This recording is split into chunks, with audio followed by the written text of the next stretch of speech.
భారత చైతన్య యువజన పార్టీ ఆధ్వర్యంలో ఈరోజు నిర్వహిస్తున్న బీసీ సింహగర్జన కార్యక్రమానికి ముఖ్య అతిథులుగా విచ్చేసిన పెద్దలు, బీసీల ఆరాధ్య దైవమైనటువంటి బీపీ మండల్ గారి మనమలు, బీసీల యొక్క హక్కుల కోసం, రిజర్వేషన్ల కోసం నిరంతరం పోరాటం చేస్తున్న Delhi university professor Shri BP Mandal గారికి తన రచనల ద్వారా, సినిమాల ద్వారా బహుజనుల్లో చైతన్యం తీసుకొని వచ్చి బహుజనులకు మంచి చేసే దిశగా అనేక పోరాటాలు చేస్తున్న డైరెక్టర్ ఎన్ శంకర్ గారికి, అదేవిధంగా భారత చైతన్య యువజన పార్టీ నాయకులకు, కార్యకర్తలకు, అభిమానులకు, ఈ కార్యక్రమానికి అతిథులుగా విచ్చేసిన ఎంతోమంది బీసీ పెద్దలకు, బహుజన నాయకులకు, మరీ ముఖ్యంగా బీసీ సింహగర్జన పిలుపునకు స్పందించి రాయలసీమ రోషంతో, పల్నాడు పౌరుషంతో, కోస్తా కసితో, ఉత్తరాంధ్ర ఉప్పెనల పోరాటాల పురిటిగడ్డ తెలంగాణ నుండి ఉప్పెనలా ఎగసిపడుతూ ఇక్కడికి విచ్చేసిన నా అన్నదమ్ములకు, అక్క చెల్లెలకు, నా బీసీ కుటుంబ సభ్యులకు ప్రతి ఒక్కరికి పేరు పేరున హృదయపూర్వకంగా నమస్కారాలు తెలియజేస్తున్నాను.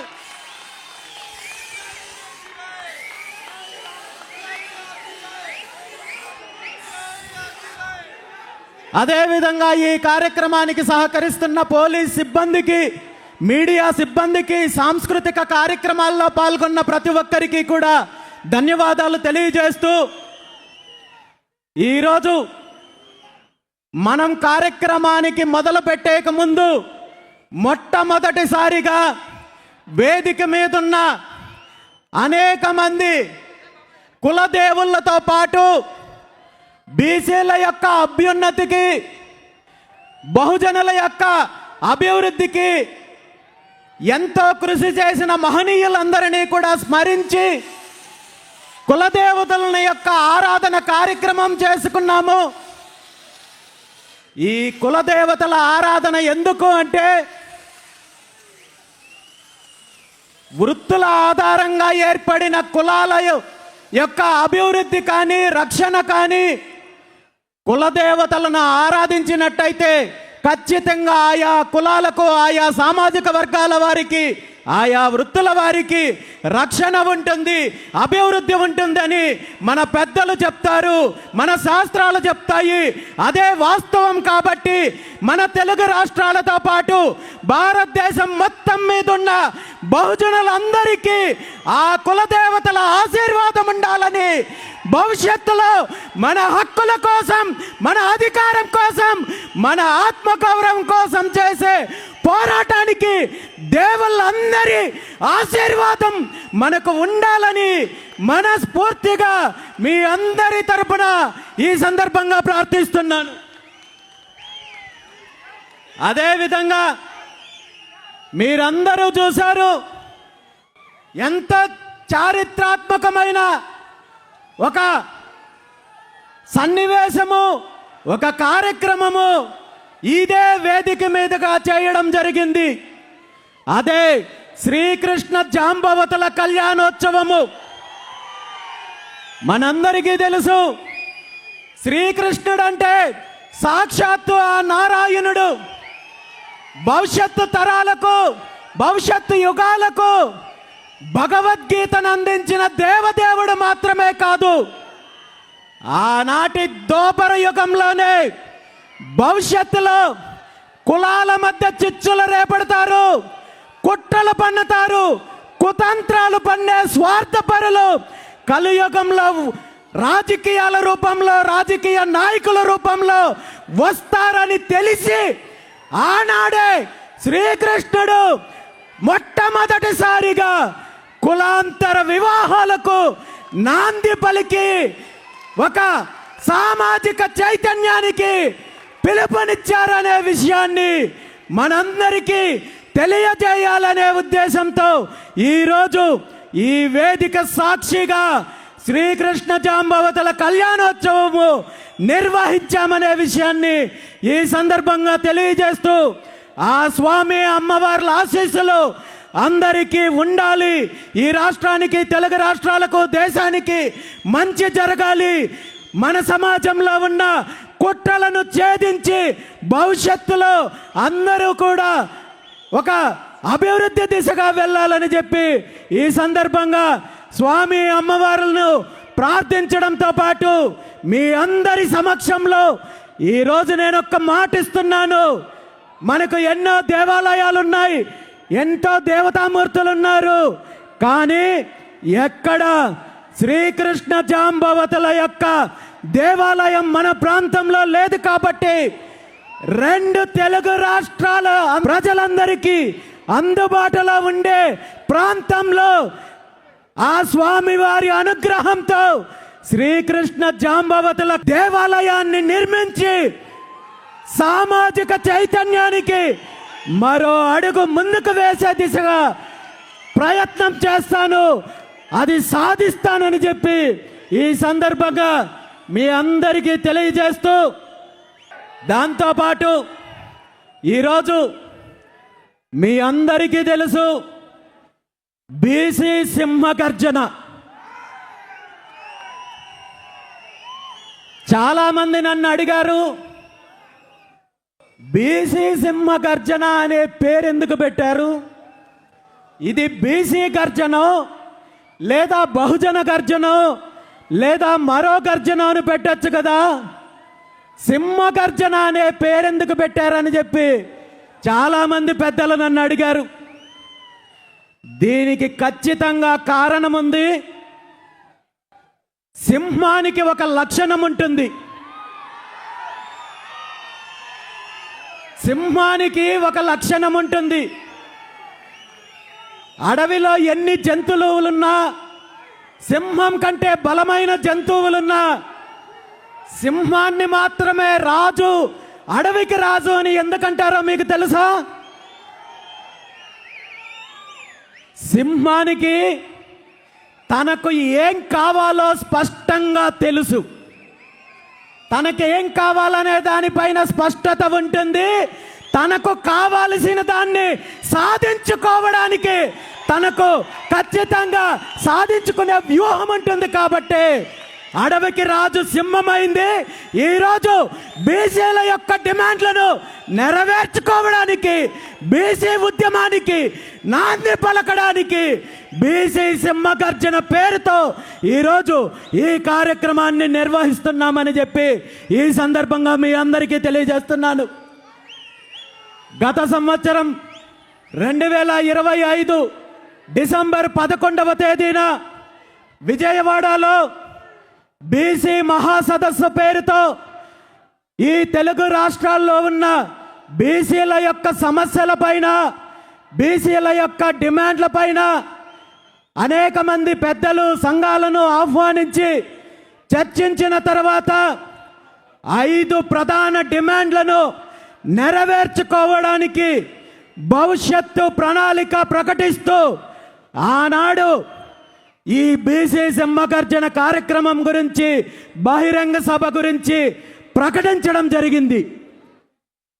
ఈ కార్యక్రమాన్ని ప్రకటించిన రోజు నుండి ఈ రోజు వరకు ఈ రాష్ట్రంలో ఉన్న అధికార పార్టీ కావచ్చు, బీసీ వ్యతిరేక శక్తులు కావచ్చు, బహుజనుల వ్యతిరేక శక్తులు కావచ్చు, పరిపాలన పక్కన పెట్టి, వాళ్ళ వ్యాపకాలు పక్కన పెట్టి పూర్తిగా బీసీ సింహగర్జన కార్యక్రమాన్ని ఏ విధంగా అడ్డుకోవాలి, ఏ విధంగా తప్పుదారి పట్టించాలి, ఏ విధంగా నిర్వీర్యం చేయాలి, ఏ విధంగా తప్పుడు ప్రచారం చేయాలి, ఏ విధంగా తప్పుడు కథనాలతో ప్రజల్లో అయోమయం గురి చేయాలని చెప్పి ఈ 2 నెలల కాలంలో వీళ్ళందరూ చెయ్యని ప్రయత్నం లేదు. చివరికి ప్రభుత్వము, పోలీస్ డిపార్ట్మెంట్ అడ్డం పెట్టుకొని ఈ కార్యక్రమానికి అనేక కుంటి సాకులు చెప్తూ పర్మిషన్ నిరాకరించే విధంగా ఒత్తిడి తీసుకొని వస్తే చిట్ట చివరి ప్రయత్నంగా ఈ రాష్ట్రంలో ప్రజాస్వామ్యాన్ని నిలబెట్టడానికి, భారత రాజ్యాంగాన్ని కాపాడడానికి ఉన్న ఒకే ఒక్క ఆయుధము గౌరవ హైకోర్టుని సంప్రదిస్తే హైకోర్టు వారు శాంతియుతంగా ప్రజాస్వామ్యబద్ధంగా జరిగే ఈ కార్యక్రమాన్ని అడ్డుకునే హక్కు మీ ప్రభుత్వానికి లేదని చెప్పి అనుమతి ఇవ్వడం వల్లే ఈరోజు ఈ కార్యక్రమాన్ని మనం చేసుకోగలుగుతున్నాము. మీ అందరి ముందుకు నేను వచ్చి మాట్లాడుకుంటున్నాను. కాబట్టి ఈ సందర్భంగా 2 తెలుగు రాష్ట్రాల్లో ఉన్న బీసీ ప్రజలందరి తరపున గౌరవ హైకోర్టు వారికి మనస్ఫూర్తిగా పాదాభివందనం తెలియజేస్తున్నాను.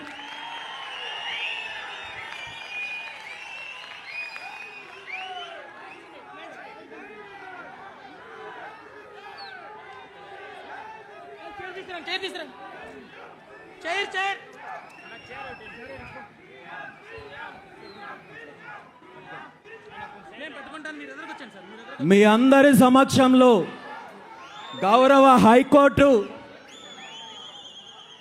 ఇచ్చిన ఈ అవకాశం కృతజ్ఞతగా పూలమాల సమర్పించే కార్యక్రమాన్ని కూడా చేస్తున్నానని చెప్పి తెలియజేస్తున్నాను.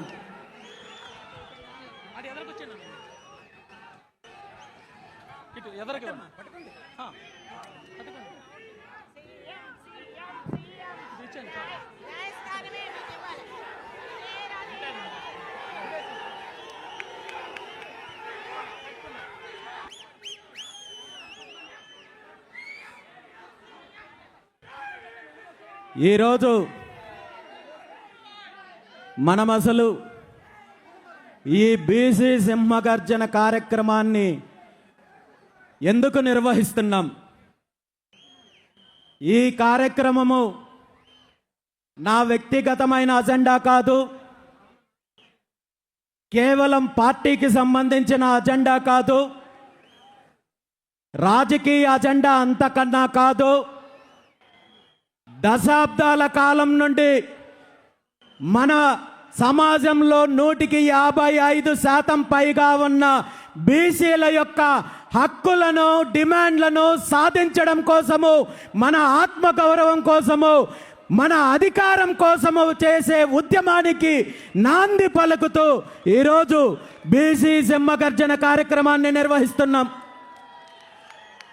పెద్దలు మహనీయులు గురజాడ అప్పారావు గారు ఒక మాట అన్నారు, దేశమంటే మట్టి కాదోయ్, దేశమంటే మనసులోయ్ అని అన్నారు ఆనాడు. కానీ ఈరోజు నిజంగా మన తెలుగు రాష్ట్రాల్లో అధిక జనాభా ఉన్న సామాజిక వర్గాలకు కానీ, అదేవిధంగా సమాజంలో అందరికీ సరైన న్యాయం జరుగుతుందా? ఆర్థికంగా కానీ, సామాజికంగా కానీ, రాజకీయంగా కానీ, హక్కుల పరంగా కానీ, అభివృద్ధి పరంగా కానీ, నిధుల కేటాయింపు పరంగా కానీ, పథకాల పరంగా కానీ, ప్రభుత్వాలు ఇచ్చే రాయితీల పరంగా కానీ మన రాష్ట్రంలో, మన తెలుగు రాష్ట్రాల్లో ఉన్న 155% పైగా ఉన్న బీసీలు అణచివేతకు గురవుతున్నారు, వంచనకు గురవుతున్నారు. ప్రతి పార్టీ, ప్రతి ప్రభుత్వము, ప్రతి నాయకుడు తను ప్రతిపక్షంలో ఉన్నప్పుడు బీసీలు మాకు వెన్నెముక, బీసీలు మా పార్టీకి వెన్నెముక, బీసీలను మేము ఉద్ధరిస్తాము, బీసీలకు పథకాలు ఇస్తాము, బీసీలను అభివృద్ధి చేస్తామంటూ కల్లిబొల్లి మాటలు చెప్పి అధికారంలోకి వచ్చిన తర్వాత బీసీలను పూర్తిగా అనగదొక్కే కార్యక్రమం చేస్తున్నారు. బీసీల యొక్క వృత్తులను దోచుకున్నారు, బీసీల యొక్క భూములను దోచుకున్నారు, బీసీల యొక్క అభివృద్ధిని అడ్డుకున్నారు తప్ప ఏ ఒక్క పార్టీ, ఏ ఒక్క నాయకుడు, ఏ ఒక్క ప్రభుత్వము బీసీల అభివృద్ధికి తోడ్పాటును అందించలేదనేది స్పష్టంగా ఈరోజు మనకు కనబడుతోంది. మనం చూస్తున్నాము ఈరోజు బీసీ సింహగర్జన కార్యక్రమాన్ని అడ్డుకోవడానికి పెట్టిన శ్రద్ధలో 1% బీసీల అభివృద్ధి కోసం కేటాయించుంటే ఈరోజు మనందరము ఇలా రోడ్డు మీదకి వచ్చి ఇలా పోరాటం చేయాల్సిన దుస్థితి వచ్చిండేది కాదనే విషయాన్ని ఈ సందర్భంగా మీ అందరికీ తెలియజేస్తున్నాను. బీసీల మీద జరుగుతున్న దాడి, కుట్ర, వంచన కేవలం రాజకీయ పరమో, వ్యాపారంగానో, అభివృద్ధి పరంగానో మాత్రమే కాదు. మనందరం చూసినట్టయితే బీసీల మీద అణచివేత ధోరణి విద్యార్థి దశ నుండినే మొదలవుతోంది. దీనికి ప్రత్యక్ష ఉదాహరణ చెప్పాలంటే ఈరోజు ఆంధ్రప్రదేశ్ రాష్ట్రంలో సుమారు 1124 సాంఘిక సంక్షేమ హాస్టళ్లు ఉన్నాయి. ఈ హాస్టల్లో బీసీ సామాజిక వర్గాలకు సంబంధించిన విద్యార్థులు 1వ తరగతి నుండి 10వ తరగతి ఇంటర్మీడియట్ వరకు చదువుకునే వేలాది మంది విద్యార్థులు ఈ హాస్టల్స్లో ఉంటూ చదువుకునే పరిస్థితి ఉంటే ఇప్పటి వరకు ఏ ఒక్క ప్రభుత్వము వీళ్ళ యొక్క సంక్షేమం గురించి పట్టించుకున్న పాపాన పోయారా అని చెప్పి ఈ సందర్భంగా అడుగుతున్నాను. ఆంధ్రప్రదేశ్ రాష్ట్రంలో ఉన్న 1124 బీసీ హాస్టల్స్కు కనీసం ఒక్క హాస్టల్ కూడా సొంత భవనం లేదంటే వీళ్ళకున్న చిత్తశుద్ధి ఏంటో మనం అర్థం చేసుకోవాలి. ఈరోజు ప్రభుత్వాలు గత కొన్ని రోజుల క్రితమే మనం చూసాము 3,32,000 కోట్లు ఏదైతే ప్రవేశపెట్టారో, బడ్జెట్ ప్రవేశపెట్టారో, ఇందులో బీసీ విద్యార్థులు భావి భవిష్యత్తుని నిర్ణయించే యువతకు, విద్యార్థులకు భవనాలు కట్టించడానికి మీకు నిధులు లేవా అని చెప్పి ఈ సందర్భంగా నేను ముఖ్యమంత్రి చంద్రబాబు నాయుడు గారిని అడుగుతున్నాను. అదేవిధంగా ఈరోజు అద్దె భవనాల్లో ఉంటూ చిన్న చిన్న గదుల్లో ఒక్కొక్క గదిలో 20-30 మందిని కనీసము ఏదో కోళ్ళలాగానో లేదా పశువుల్లాగో వాళ్ళని ట్రీట్ చేసే పరిస్థితి ఉంది. కనీస సౌకర్యాలు కల్పించడం లేదు. కనీసము ఈ విద్యార్థులకు పౌష్టికాహారమైన అందిస్తున్నారా అంటే ఒక్కొక్క విద్యార్థికి ప్రభుత్వం అందిస్తున్న మెస్ ఛార్జెస్ ఎంతో మీకు తెలుసా? ఒక్క పూటకే ఎవరికైనా తెలుసా? మన బిడ్డలు, వేలాది మంది బిడ్డలు ఈరోజు బీసీ హాస్టల్స్లో చదువుకుంటున్నారు. వాళ్ళకు ప్రభుత్వము ఉచిత వసతి, ఆహార సౌకర్యం అందిస్తున్నారంటూ ప్రగల్భాలు పలికే ఈ ప్రభుత్వాలు, ఈ నాయకులు మన బిడ్డలకు అందించే ఆహారం విలువెంతో మీకు తెలుసా? ఒక్కో పూటకి కేవలం 13 రూపాయలు మాత్రమే అందిస్తున్నారు. 13 రూపాయలతో ఒక్క పూట భోజనం ఎక్కడైనా దొరుకుతుందా? ఈ 13 రూపాయల భోజనంలో కూడా కాంట్రాక్టర్ కమిషను, అధికారుల కమిషను, నాయకుల కమిషను ఇవన్నీ పోగా మన విద్యార్థులకు ఎంత మోతాదులో ఆహారాన్ని అందిస్తున్నారో, వాళ్ళకు పౌష్టికాహారం అందుతుందో, అలాంటి ఆహారం తీసుకొని వాళ్ళ ఎదుగుదల ఎలా ఉంటుంది, వాళ్ళ మేధాశక్తి ఏ విధంగా ఎదుగుతుందో మనందరం కూడా గుర్తించాలి. ఈరోజు ముఖ్యమంత్రి చంద్రబాబు నాయుడు గారిని, విద్యాశాఖ మంత్రి నారా లోకేష్ నాయుడు గారిని ఒక్కటే అడుగుతున్నాను. మీ అందరి సమక్షంలో ఈ రాష్ట్రంలో ఉన్న బీసీలందరి తరపున ఒక్కటే అడుగుతున్నారు. మీకు కూడా ఒక అబ్బాయి ఉన్నాడు, ఒక కొడుకున్నాడు, చంద్రబాబు నాయుడు గారి మనబడున్నాడు. మీ మనమన్నే ఈ రాష్ట్రంలో ఉన్న 1124 హాస్టల్స్లో ఎక్కడైనా సరే ఒక్క హాస్టల్లో చేర్పించి వారం రోజులు, కేవలం వారం రోజులు మీ మనమన్ని ఈ హాస్టల్లో పెడితే వారం రోజుల తర్వాత మీ మనమడు మీ దగ్గరకు వచ్చి తాతయ్య ఈ హాస్టల్లో వసతి సదుపాయం చాలా అద్భుతంగా ఉంది, ఆహారం చాలా అద్భుతంగా ఉంది అని మీకు చెప్పినట్టయితే దీనిపైన మీరు ఎటువంటి చర్యలు తీసుకోవద్దు, మీకు సన్మానం చేస్తాము అని ఈ సందర్భంగా తెలియజేస్తూ, అలా కాదు అంటే ఇప్పటికైనా కళ్ళు తెరిచి ఏ వేల మంది విద్యార్థులు భవిష్యత్తును నిర్ణయించే సాంఘిక సంక్షేమ హాస్టళ్లను వెంటనే సొంత భవనాలు నిర్మించాలి, వీళ్ళ మెస్ ఛార్జెస్ వీళ్ళ సౌకర్యాలను వెంటనే సమీక్షించి పరిస్థితులను మెరుగుపరచాలని చెప్పి ఈ సందర్భంగా ముఖ్యమంత్రి చంద్రబాబు నాయుడు గారికి, విద్యాశాఖ మంత్రి నారా లోకేష్ గారికి డిమాండ్ చేస్తున్నాను. అమ్మా నారా బ్రాహ్మణి గారు, మీరు నన్ను క్షమించాలి. నేను ఈ మాట ఎందుకన్నానంటే మీ బిడ్డను కష్టపెట్టాలో లేదా మీ బిడ్డని బాధ పెట్టాలో అని కాదు. వేలాది మంది మా బిడ్డల యొక్క కష్టము మీకు తెలియాలనే నేను చెప్తున్నాను తప్ప మీ బిడ్డను బాధ పెట్టాలని కాదు. ఇప్పటికైనా ముఖ్యమంత్రి గారు కళ్ళు తెరవాలని చెప్పి ఈ సందర్భంగా తెలియజేస్తున్నాను. పాఠశాల విద్య పూర్తి అయితే ఈ రాష్ట్రంలో విద్యా వ్యవస్థ ఎలా ఉందో మనకు తెలుసు. ఈరోజు బీసీ బిడ్డలు కార్పొరేట్ కాలేజీల్లో, కార్పొరేట్ సంస్థల్లో చదువుకునే పరిస్థితి లేనప్పుడు ప్రభుత్వ పాఠశాలల్లో, చిన్న చిన్న ప్రైవేటు కళాశాలల్లో, ప్రభుత్వ కళాశాలల్లో ఇంటర్మీడియట్, డిగ్రీ లాంటి కోర్సులు చేయడానికి జాయిన్ అవుతుంటే ఇక్కడ విద్యా ప్రమాణాలు సరిగా లేకపోవడము ఒక ఎత్తు అయితే, విద్యార్థులకు కావలసిన సౌకర్యాలు లేకపోవడం మరో ఎత్తు అయితే, అంతకంటే ప్రమాదకరమైన విషయం ఏమంటే ఈరోజు మన భావితరాల భవిష్యత్తు, దేశానికి వెన్నెముక యువత అని చెప్పుకునే మనము, మన యువత ఒక ప్రమాదకరమైన స్టేజ్కి వెళ్తున్నారు, ఒక విషపు వలయంలో చిక్కుకుంటున్నారు.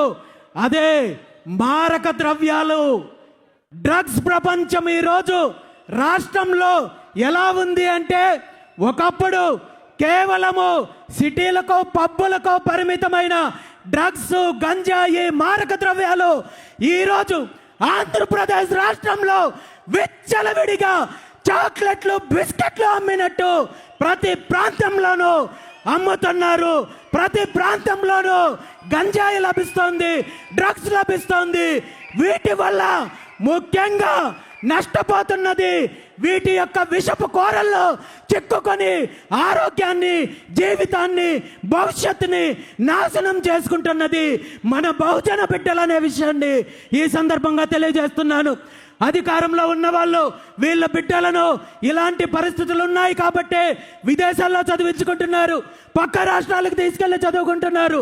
కానీ మనం మాత్రము మన బిడ్డలను అవకాశం ఉన్నంత వరకు స్థానికంగా చదివించాలి, చిన్న చిన్న కాలేజీల్లో చదివించుకోవాలని ఆర్థిక స్తోమత లేక, కుటుంబ పరిస్థితులు బాగలేక లక్షలాది మంది విద్యార్థులు ఈరోజు చిన్న చిన్న కాలేజీల్లో చదువుకుంటుంటే, ఈ కాలేజీల్లో, హాస్టల్స్లో, స్కూల్స్లో గంజాయి, మత్తు పదార్థాలు యథేచ్ఛగా ఈరోజు దేశంలో ఎక్కడా లేని విధంగా ఆంధ్రప్రదేశ్లో ఈ విష సంస్కృతి ఉంది అనేది స్పష్టంగా ఈరోజు ప్రభుత్వానికి తెలుసు, అధికారులకు తెలుసు.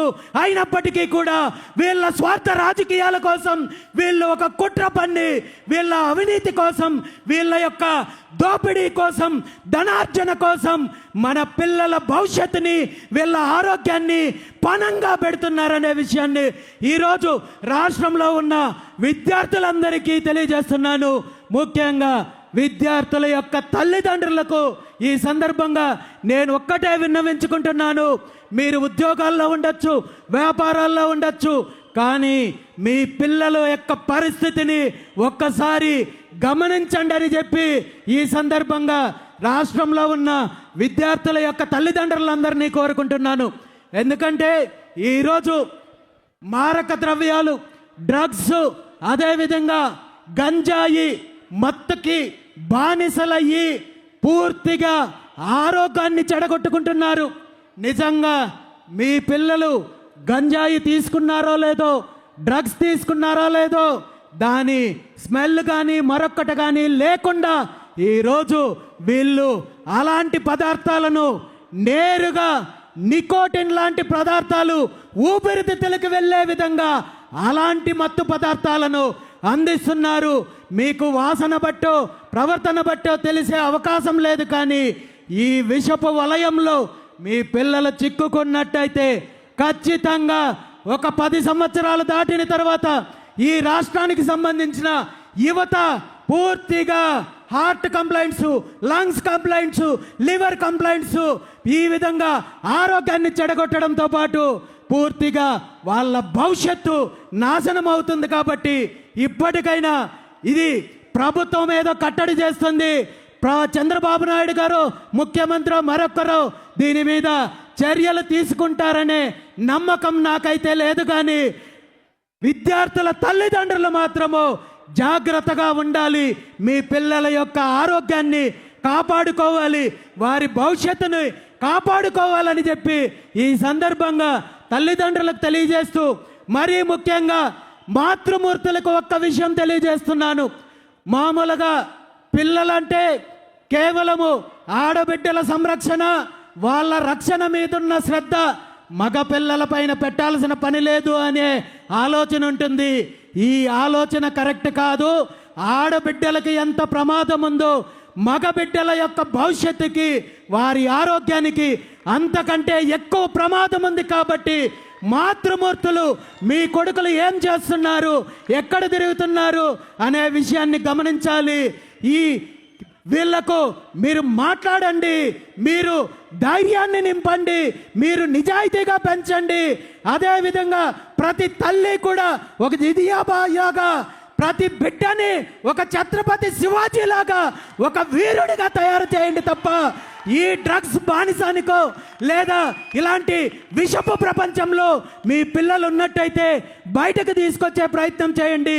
ఇందులో కూడా మన బహుజన బిడ్డలే ఎక్కువ ఉన్నారనే విషయాన్ని మనం గుర్తించాలి, జాగ్రత్త పడాల్సిన అవసరం ఉంది. లేదంటే మన యొక్క యువత భవిష్యత్తులో పూర్తిగా నాశనమయ్యే అవకాశం ఉంది. అదే వీళ్ళు కోరుకుంటున్నారు. ఎందుకంటే మన పిల్లలు చదువుకొని చైతన్యం వచ్చి రేపు సమాజంలో జరిగే అన్యాయం పైన, వీళ్ళ దోపిడీ పైన ఎదురు తిరిగితే వీళ్ళ అరాచకానికి, వీళ్ళ దోపిడీకి అంతం వచ్చే రోజు వస్తుంది. కాబట్టి ఈరోజు ఈ డ్రగ్స్ వ్యాపారం ద్వారా, మారక ద్రవ్యాల ద్వారా మన యువతని చెడగొట్టే ప్రయత్నం చేస్తున్నారు. కాబట్టి దీని మీద ప్రతి ఒక్కరూ కూడా అలర్ట్గా ఉండాలని చెప్పి తెలియజేస్తూ, ఈ సందర్భంగా ముఖ్యమంత్రి చంద్రబాబు నాయుడు గారిని ఒక్కటే డిమాండ్ చేస్తున్నాను. నిజంగా మీకు చిత్తశుద్ధి ఉంటే, మీకు యువతను ఈ మత్తు నుండి, ఈ మారక ద్రవ్యాల నుండి కాపాడాలనే ఆలోచన 1% ఉన్నా ఇప్పటికైనా దీని మీద ప్రత్యేక ఎంక్వైరీ వేయండి. రాష్ట్రంలో జరుగుతున్న డ్రగ్స్ వ్యాపారాన్ని అరికట్టండి. లేదంటే మీ రాజకీయ లబ్ధి కోసమో, మీ వ్యాపారాల కోసమో, మీ అవినీతి కోసమో డ్రగ్స్ వ్యాపారాన్ని కొనసాగించినట్టయితే నేను క్షమించిన, బీసీ సమాజం క్షమించిన, ఈ రాష్ట్రం క్షమించిన భగవంతుడు నిన్ను, నీ కుటుంబాన్ని క్షమించడనే విషయాన్ని ఈ సందర్భంగా ముఖ్యమంత్రి చంద్రబాబు నాయుడు గారిని డిమాండ్ చేస్తున్నాను. విద్యార్థి దశలో ఇన్ని అడ్డంకులుంటే, ఇన్ని కుట్రలుంటే, ఇన్ని పోరాటాలు, ఇన్ని కుట్రలు జరుగుతుంటే, మరి చదువు పూర్తయిన తర్వాత, విద్యాభ్యాసం పూర్తయిన తర్వాత బీసీలకు, బహుజనులకు వచ్చే అవకాశాలు ఎలా ఉన్నాయంటే, ఈరోజు ప్రభుత్వం పరంగా మనం చూస్తున్నాము. ప్రభుత్వ ఉద్యోగాలు ఎలా ఉన్నాయో మనం చూస్తున్నాము. ప్రభుత్వ ఉద్యోగాలు ఒకప్పుడు కొంతవరకు పారదర్శకంగా ఉన్నప్పటికీ ఈరోజు జరిగే ప్రభుత్వ నియామకాల్లో ఎక్కడ పారదర్శకత లేదు. వీళ్లకు కావాల్సిన వాళ్ళకి పైకి ఒక ప్రక్రియ చూపించి లోపల పూర్తిగా ఉద్యోగాలను అమ్ముకునే పరిస్థితి ఉంది తప్ప ఈ రాష్ట్రంలో చిత్తశుద్ధి, నిజాయితీ ఏ మాత్రమో ఉద్యోగ నియామకాల్లో ఏ ప్రభుత్వానికి లేదనేది మనందరికీ తెలుసు. మరి ప్రైవేటు పరంగా వెళ్ళాలంటే ప్రైవేటు సంస్థల్లో, ప్రైవేటు పరిశ్రమల్లో, ప్రైవేటు కంపెనీల్లో ఉద్యోగాలు కావాలంటే మరి రాష్ట్రంలో ప్రైవేటు సంబంధించిన సంస్థల్లో బీసీల వాటా ఎంత అనేది మనం తెలుసుకోవాలి. దళితుల వాటా ఎంత మనం తెలుసుకోవాలి. కనీసం ఈ రాష్ట్రంలో ప్రైవేట్ కంపెనీల్లో కావచ్చు, పరిశ్రమల్లో కావచ్చు 20% కూడా బీసీల వాటా లేదు. కాబట్టి బీసీలకు, బీసీ యువతకు, బహుజనుల యువతకు ఈరోజు ప్రైవేట్ కంపెనీల్లో ఉద్యోగాలు ఇచ్చే పరిస్థితి లేదు అనేది స్పష్టంగా ఈ సందర్భంగా తెలియజేస్తున్నాను. ఎందుకంటే మీకందరికీ ఒక చిన్న ఉదాహరణ చెప్తాను. తిరుపతి ప్రాంతంలో ఒక అమరరాజా అనే ఒక ఫ్యాక్టరీ ఉంటుంది, బ్యాటరీలు తయారు చేసే ఫ్యాక్టరీ. ఈ ఫ్యాక్టరీలో వేలాది మంది ఉద్యోగులు, కార్మికులు పనిచేస్తున్నారు. దురదృష్టం ఏంటంటే రాష్ట్రంలో ఫ్యాక్టరీలు, కంపెనీలు, ప్రాజెక్టులు ఉండడం మంచిదైనప్పటికీ కూడా ఈ ఫ్యాక్టరీలో పనిచేసే సుమారు 13,000 మంది ఉద్యోగుల్లో 90% మంది వాళ్ళ యొక్క సామాజిక వర్గం చెందిన వాళ్ళు ఉన్నారంటే మరి ఇందులో బీసీల వాటా ఎంత, దళితుల వాటా ఎంత, మిగిలిన సమాజ వర్గాల వాటా ఎంత? ఇది కేవలం ఒక్క పరిశ్రమ, ఒక కంపెనీ, ఒక ఫ్యాక్టరీ కాదు.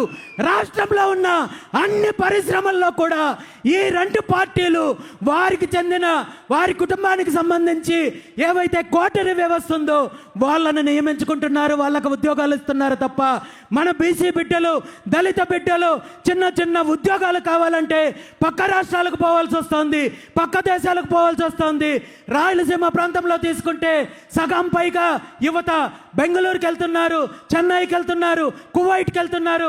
కోస్తా ప్రాంతం యువత తీసుకుంటే హైదరాబాద్ వెళ్తున్నారు, మరో ప్రాంతానికి వెళ్తున్నారు తప్ప మన రాష్ట్రంలో ఉద్యోగాలు రాకపోవడానికి ప్రధాన కారణము బీసీలు పరిశ్రమల పరంగా అభివృద్ధి లేదు. కాబట్టి ఈరోజు మనకు ఈ దుస్థితి వచ్చిందనే విషయాన్ని ఈ సందర్భంగా మనందరం గుర్తించాల్సిన అవసరం ఉంది.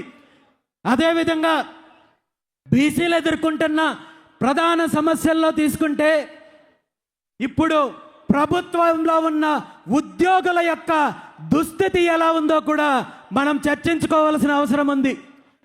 ప్రభుత్వ ఉద్యోగం చేస్తున్న బీసీ ఉద్యోగులు, బహుజన ఉద్యోగులు ఈరోజు ఒక రకమైన అభద్రతా భావంతో తన హక్కులను, డిమాండ్లను కనీసం ప్రభుత్వాన్ని నిలదీయడానికి కూడా భయపడే పరిస్థితి ఉంది.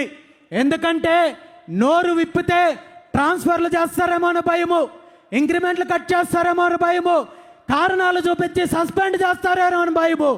ఉద్యమం చేస్తే తన జీవితాన్ని, తన కుటుంబము రోడ్డు మీదకి వస్తుందనే భయంతో ఈరోజు బీసీ ఉద్యోగస్తులు అనేక డిమాండ్లు, న్యాయపరమైన డిమాండ్లు ఉన్నప్పటికీ కూడా నోరు మెదపలేని పరిస్థితి ఈరోజు బీసీ ఉద్యోగుల్లో ఉంది. మరి ఈ పార్టీలకు సంబంధించి ఈ పార్టీల కొమ్ము కాసే ఉద్యోగులైతే ఎన్ని లీవులైనా పెట్టుకోవచ్చు, ఏమైనా చేయొచ్చు, రాజకీయాలు చేయొచ్చు, ఎన్నికల ప్రచారాలు చేయొచ్చు, ఏ ఒక్కరూ మాట్లాడే పరిస్థితి ఉండదు. కానీ బీసీ ఉద్యోగస్తులు మాత్రము కనీసము వారి కుటుంబాలకు సంబంధించిన, బంధువులకు సంబంధించిన శుభకార్యాల్లో పాల్గొనాలంటే కూడా భయపడే పరిస్థితి రోజు ఈ రాష్ట్రంలో ఉంది. ఈ సందర్భంగా రాష్ట్రంలో ఉన్న బీసీ ఉద్యోగులందరికీ కూడా నేను ఒక్కటే తెలియజేస్తున్నాను, మీ హక్కుల కోసం, మీ డిమాండ్ల కోసం, న్యాయపరమైన డిమాండ్లు ఏవైతే ఉన్నాయో వాటికి మీరు పోరాటానికి సిద్ధమైతే మీకు అండగా నేనుంటాను, బీసీవై పార్టీ ఉంటుందని చెప్పి ఈ సందర్భంగా మీ అందరికీ మాటిస్తున్నాను. అదేవిధంగా ఈరోజు ఇంకా సామాజికంగా ఈ రాష్ట్రంలో బీసీల పరిస్థితి ఎలా ఉందో మనం చూడొచ్చు. ఉద్యోగుల విషయం గురించి మాట్లాడినప్పుడు కేవలం బీసీలకు సంబంధించిన అంశమే నేను ఎందుకు మాట్లాడానంటే దళిత ఉద్యోగులకు కొంతవరకు ఆ మహనీయుడు అంబేద్కర్ గారిచ్చిన హక్కు వల్ల, రాజ్యాంగం కల్పించిన హక్కు వల్ల దళితుల మీద బీసీల కంటే వేధింపులు తక్కువ ఉన్నాయి కాబట్టి దళితుల మీద ఇలాంటి వేధింపులు చేస్తే చెప్పు తీసి కొడతారనే భయం ఉంది కాబట్టి దళితుల మీదకి రావడం లేదు. కానీ అలాంటి రక్షణ ఈరోజు బీసీలకు లేదు కాబట్టి బీసీ ఉద్యోగస్తులను ఏ పార్టీ అధికారంలో ఉన్నా వేధించే పరిస్థితి ఉంది. మరి సామాజికంగా తీసుకుంటే ఈరోజు బీసీలకు దక్కుతున్న గౌరవం ఏంటి, బీసీ సామాజిక వర్గాలకు సంబంధించిన పరిస్థితులు ఎలా ఉన్నాయి, ఈ రాష్ట్రంలో అనేక అంశాల విషయం మాట్లాడుకుంటే ఎక్కడ బీసీలకు సామాజిక న్యాయం దక్కడం లేదనే విషయము ఈ సందర్భంగా మనం గుర్తించాలి. ఈరోజు జిల్లాల పేర్లు తీసుకుంటే ఈ రాష్ట్రాన్ని అనేక రకాలుగా దోపిడీ చేసిన వ్యక్తుల పేర్లు ఈరోజు రాష్ట్రానికి సంబంధించిన జిల్లాలకు పెట్టారు. ఎన్టీఆర్ జిల్లా అన్నారు, అదేవిధంగా వైఎస్ఆర్ జిల్లా అన్నారు. కానీ ఎవరైతే స్వతంత్రం కోసం పోరాటం చేసిన బీసీ నాయకులు రాష్ట్రాన్ని, ఉమ్మడి రాష్ట్రాన్ని అన్ని రకాలుగా అభివృద్ధి చెందాలి, బహుజనుల హక్కులు కావాలని పోరాటం చేసిన ఏ ఒక్క నాయకుడి పేరైనా ఈరోజు రాష్ట్రానికి సంబంధించిన జిల్లాలకు పేర్లు పెట్టారా అని చెప్పి ఈ సందర్భంగా ఈ పార్టీలను, ప్రభుత్వాన్ని అడుగుతున్నాను. కేవలం జిల్లాలకు సంబంధించిన అంశమే కాదు, మిగిలిన అన్ని అంశాల్లో సామాజిక న్యాయం బీసీలకు జరగడం లేదనే విషయాన్ని ఈ సందర్భంగా మనందరం కూడా గుర్తించాల్సిన అవసరం ఉంది. మరి అన్నింటికంటే ముఖ్యంగా రాజకీయ అంశం. ఉమ్మడి ఆంధ్రప్రదేశ్ రాష్ట్రం ఉన్నప్పటి నుండి రాష్ట్రం విడిపోయిన తర్వాత తెలంగాణ కావచ్చు, ఆంధ్రప్రదేశ్ రాష్ట్రంలో కావచ్చు, బీసీలంటే కేవలం వీళ్ళు ఓట్లు వేయడానికి పనికొచ్చే యంత్రాలు, తప్పుడు హామీలు ఇస్తే వాటిని నమ్మి మమ్మల్ని మోసం చేయడానికి పనికొచ్చే ఒక యంత్రాలు తప్ప మరొకటి కాదు అని 79 సంవత్సరాల స్వతంత్ర భారతదేశంలో మనము అనేక పార్టీలను, నాయకులను, ప్రభుత్వాలను చూసాం. ఈరోజు ప్రతిపక్షంలో ఉన్నప్పుడు బీసీల గురించి ఒక రకంగా మాట్లాడతారు, అధికారంలోకి వచ్చిన తర్వాత మరో రకంగా మాట్లాడతారు. అది పదవుల విషయంలో కావచ్చు, నిధుల విషయంలో కావచ్చు, అధికారం ఇచ్చే విషయంలో కావచ్చు. ఏ పార్టీ అయినా బీసీలకు మేము పదవులు ఇస్తున్నామని చెప్పి ఉత్సవ విగ్రహాల్లాగా నిలబెట్టి ఎటువంటి అధికారము, ఎటువంటి నిధులు లేకుండా వంచే ప్రయత్నం చేస్తున్నారు తప్ప మరొకటి కాదు అనే విషయాన్ని మనందరం కూడా గుర్తించాల్సిన అవసరం ఉంది. ఈరోజు ఆంధ్రప్రదేశ్ రాష్ట్రానికి సంబంధించి శాసనసభ్యుల విషయం ఒక్కటి మనం తీసుకుంటే ఆంధ్రప్రదేశ్ రాష్ట్ర శాసనసభలో 175 మంది అభ్యర్థులు ఉన్నారు, 175 మంది ఎమ్మెల్యేలు ఉన్నారు, 175 మంది సభ్యుల్లో ఈ రాష్ట్రంలో 55% పైగా ఉన్న బీసీలకు సంబంధించి ఎంతమంది ఎమ్మెల్యేలు ఉన్నారో మీ అందరికీ తెలుసా? 175 మంది శాసనసభ్యుల్లో బీసీలకు సంబంధించి కేవలం 34 మంది మాత్రమే ఉన్నారనే విషయాన్ని ఈ సందర్భంగా మనం తెలుసుకోవాలి. ఈరోజు ఎస్సీ సామాజిక వర్గం నుండి 29 మంది ఉన్నారు, ఎస్టీ సామాజిక వర్గం నుండి 7 మంది ఉన్నారు. అంటే ఆనాడు బాబాసాహెబ్ అంబేద్కర్ గారు రిజర్వేషన్ల హక్కు కల్పించారు కాబట్టి దళితులకు ఈరోజు రాష్ట్రంలో 20% ఉన్న దళితులకు 36 మంది సభ్యులు ఉండే అవకాశం వచ్చింది. కానీ ఆ హక్కు, ఆ రిజర్వేషను 55% ఉన్న బీసీలకు లేదు కాబట్టి కేవలం 34 మందికి మాత్రమే పరిమితమయ్యాం. ఈరోజు కేవలము ఇది శాసనసభకే పరిమితం అవ్వలేదు, కింద స్థాయి కార్పొరేషన్ దగ్గర నుండి, సర్పంచ్ దగ్గర నుండి, ఎంపీటీసీ, జడ్పీటీసీ ప్రతి స్థాయిలో కూడా బీసీలకు రాజకీయంగా అన్యాయం జరుగుతోంది. వీళ్ళిచ్చే పదవులు కూడా కేవలము ఉత్సవ విగ్రహాలు లాంటి పదవులే ఉంటాయి తప్ప వీళ్ళకి అధికారం లేదు. ఎవరైనా బీసీ నాయకుడు అభివృద్ధి చెందుతున్నాడంటే వాళ్ళ మీద ఆరోపణలు చేయడానికి, వాళ్ళ మీద నిందలు వేయడానికి ప్రభుత్వాలు, పార్టీలతో పాటు వీళ్ళ వంతన పాడే పత్రికలు, బీసీ ద్రోహు యొక్క పత్రికలు ఈ రాష్ట్రంలో చాలా ఉన్నాయనే విషయాన్ని మనం గుర్తించాలి. ఈరోజు మనం చిన్న ఉదాహరణలు తీసుకుంటే, గత కొన్ని రోజుల క్రితము ఒక బీసీ నాయకుడు గౌతు లచ్చన్న గారికి సంబంధించిన స్వతంత్ర సమరయోధులు గౌతు లచ్చన్న గారికి సంబంధించిన కార్యక్రమంలో ఒక బీసీ సామాజిక వర్గానికి చెందిన మంత్రి పాల్గొన్నారని, అదే కార్యక్రమంలో మరో పార్టీకి చెందిన నాయకుడు పాల్గొన్నారని చెప్పి ఆ మంత్రి గురించి ఒక పత్రిక, ఈనాడు అనే పత్రిక రాస్తూ ఇంకిత జ్ఞానం లేకుండా ఈరోజు మరో పార్టీకి సంబంధించిన నాయకుడితో కలిసి కార్యక్రమంలో పాల్గొన్నారని చెప్పి ఈనాడు అనే ఒక పత్రిక రాస్తుంది. అదేవిధంగా తిరుమల తిరుపతి దేవస్థానంలో 3 సార్లు సభ్యుడిగా, టీటీడీ పాలక మండలి సభ్యుడిగా చేసిన ఒక బీసీ సామాజిక వర్గానికి చెందిన నాయకుడు అక్కడ ఒక గెస్ట్ హౌస్ నిర్మించి స్వామివారికి సేవ చెయ్యాలనుకుంటే అతని మీద ఆంధ్రజ్యోతి అనే ఒక తోక పత్రిక తప్పుడు కథనాలు రాసి ఆ నిర్ణయాన్ని వెనక్కి తీసుకునే విధంగా దుష్ప్రచారం చేస్తుంది. కేవలం ఈ 2 సంఘటనలే కాదు, ఎక్కడైనా రాష్ట్రంలో ఒక బీసీ నాయకుడు ముందుకొస్తున్నాడు, ఒక బీసీ నాయకుడు పోరాటం చేస్తున్నాడు లేదా మంచి పని చేస్తున్నాడంటే అతని మీద విష ప్రచారం చేయడానికి, ఇలాంటి విషపు రాతలు రాయడానికి ఇలాంటి నీచమైన పత్రికలు ఈ రాష్ట్రంలో ఉన్నంత వరకు బీసీలకు మంచి రోజులు రావు అని చెప్పి ఈ సందర్భంగా తెలియజేస్తూ, ఇలాంటి బీసీలకు, దళితులకు వ్యతిరేకంగా పనిచేసే ఈ 2 పత్రికలను రాష్ట్రంలో ఉన్న బహుజనులందరూ కూడా బహిష్కరించాలని చెప్పి ఈ సందర్భంగా పిలుపునిస్తున్నాను. ఎందుకంటే ఈ దోపిడీ పార్టీలకు, ఈ కుటుంబ పార్టీలకు మద్దతు ఇచ్చే ఇలాంటి విషపు పత్రికలు ఉన్నంత వరకు మన డిమాండ్లు, మన యొక్క చైతన్యము ముందుకు వెళ్ళలేం. కాబట్టి ఈ 2 పత్రికలను, ఈ 2 సంస్థలను నిషేధించాలి, బహిష్కరించాలని చెప్పి ఈ సందర్భంగా బీసీ సమాజానికి పిలుపునిస్తున్నాను. బీసీ ఉద్యమానికి మద్దతు ఇచ్చే వార్తాపత్రికలు, మీడియా సంస్థలు అనేక రకాలుగా ఉన్నాయి. కేవలము మేం చెప్పిందే వేదము, మేం రాసిందే వేదం అని చెప్పే పరిస్థితి ఈ రోజు లేదు. సోషల్ మీడియా ఉంది, అనేక టీవీలు ఉన్నాయి, అనేక వార్తాపత్రికలు ఉన్నాయి. వీళ్ళందరి ద్వారా బీసీల యొక్క న్యాయమైన డిమాండ్లకు వీళ్ళ మద్దతుతో మనం ముందుకెళ్ళినట్టయితే ఖచ్చితంగా భవిష్యత్తులో అధికారం మనకు వస్తుంది అనే విషయాన్ని ఈ సందర్భంగా తెలియజేస్తున్నాను. మరీ ముఖ్యంగా ఈ 2 పార్టీల్లో ఉన్న బీసీ నాయకులు కూడా ఒక్కసారి ఆలోచించాలని చెప్పి ఈ సందర్భంగా నేను కోరుకుంటున్నారు.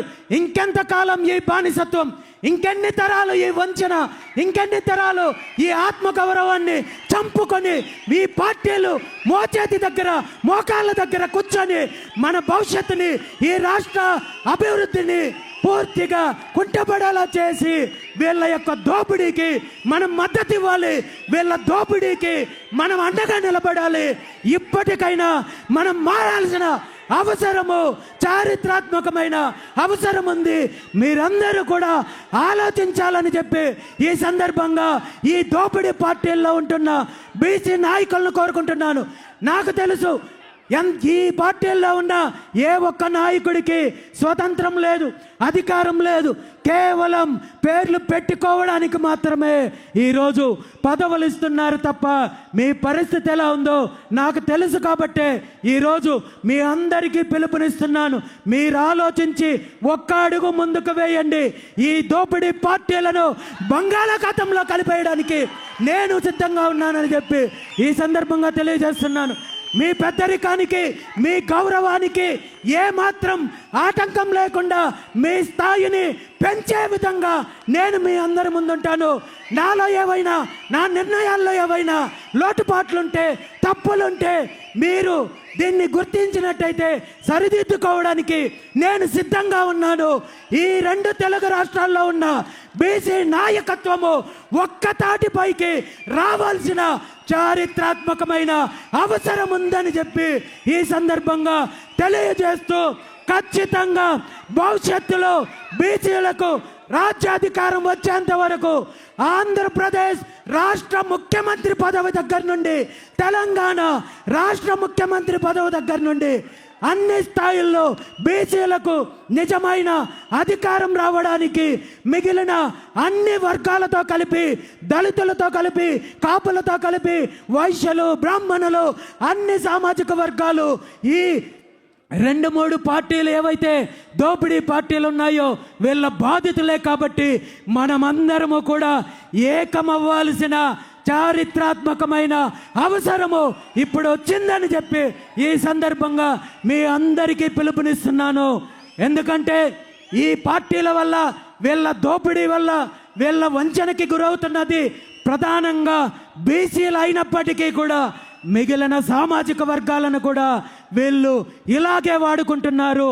దళితులకు ఆ మహనీయుడు ఇచ్చిన రిజర్వేషన్ల వల్ల వీళ్ళు పదవులు ఇస్తున్నారు. కానీ అదే లేకుండా ఉంటే ఈరోజు మంత్రి పదవులో, ఎమ్మెల్యే పదవులో, ఎంపీ పదవులో కాదు, కనీసము వార్డు మెంబర్గా కూడా ఈ దోపిడీ పార్టీలు అవకాశము ఇచ్చిండేవి కాదు అనే విషయాన్ని ఈ రాష్ట్రంలో, తెలుగు రాష్ట్రాల్లో ఉన్న ఎస్టీ, ఎస్టీ సోదరులు, నాయకులు గుర్తించాలి.